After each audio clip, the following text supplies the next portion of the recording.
Pessoal, este é o exemplo 1, tá? Aplicando a estratégia do vídeo anterior.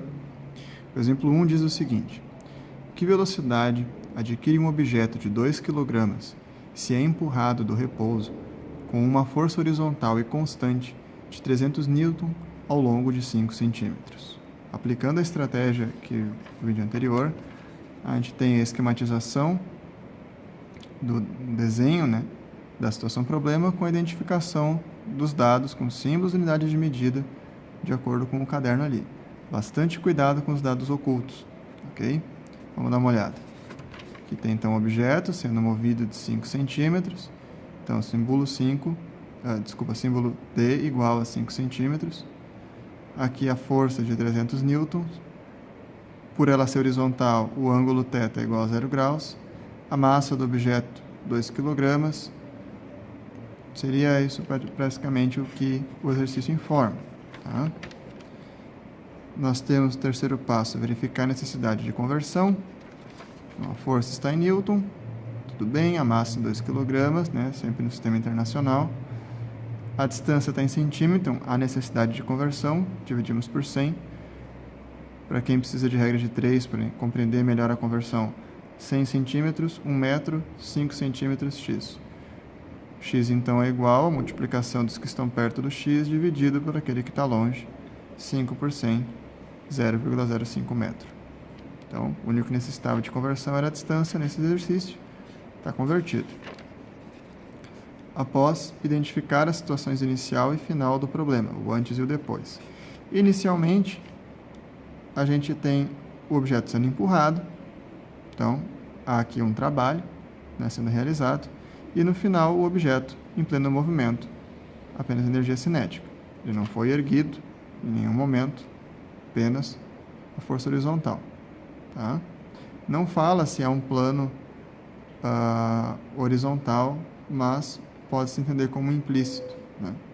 Às vezes os exercícios têm esses problemas, então a gente precisa considerar implícito que a superfície, no caso, também é horizontal. Tá? É implícito, mas não óbvio. Tá? É uma certa bondade que a gente tem que ter com certos exercícios, especialmente no Enem, como a gente pode ver em vários exercícios, inclusive do professor Fernando Lang da URGS, que ele comenta isso dali. Tá? Mas, bom, voltando ao problema então. Esses são os dados, convertemos essa situação inicial e final da situação. Então, professor, como assim? No final ele não tem trabalho, ou como assim no final ele tem cinética? Ele não deveria parar depois de ser empurrado?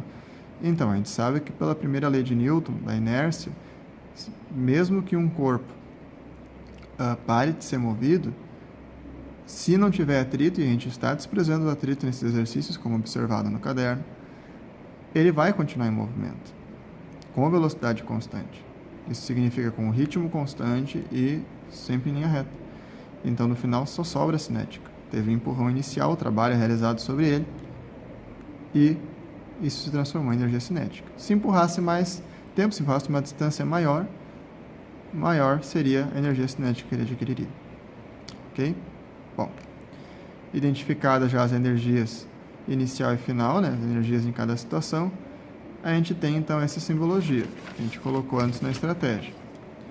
Né, selecionar as equações das energias envolvidas aplicando no PCE, no princípio de conservação da energia. A energia inicial é igual a final, a gente tem no início o trabalho, no final a energia cinética final. Tá? Por esse F aqui. Trabalho, força vezes distância vezes cosseno de θ. Energia cinética é massa vezes velocidade final, um F minúsculo aqui, ao quadrado por 2. Aplicando os dados do problema, a gente tem a força igual a 300, a distância de 0,05 metros, já convertida, tá? E o cosseno de zero aqui, o cosseno de zero, vocês vão ver, é igual a 1. Tá? Joga na calculadora, 300 vezes 0,05 vezes cosseno de zero vai ser igual a 1. A massa é 2, a velocidade não sabemos, 2 dividido por 2 é 1, sobra o quê? 300 vezes 0,05, 6, velocidade final ao quadrado. Então, eu tiro a raiz de ambos os lados, eu vou ter a raiz de VF ao quadrado.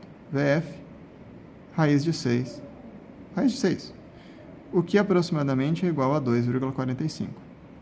Como é que eu sei que é metros por segundo e não quilômetros por hora? Porque eu tomei o cuidado anteriormente de que todas as unidades de medida estivessem no sistema internacional.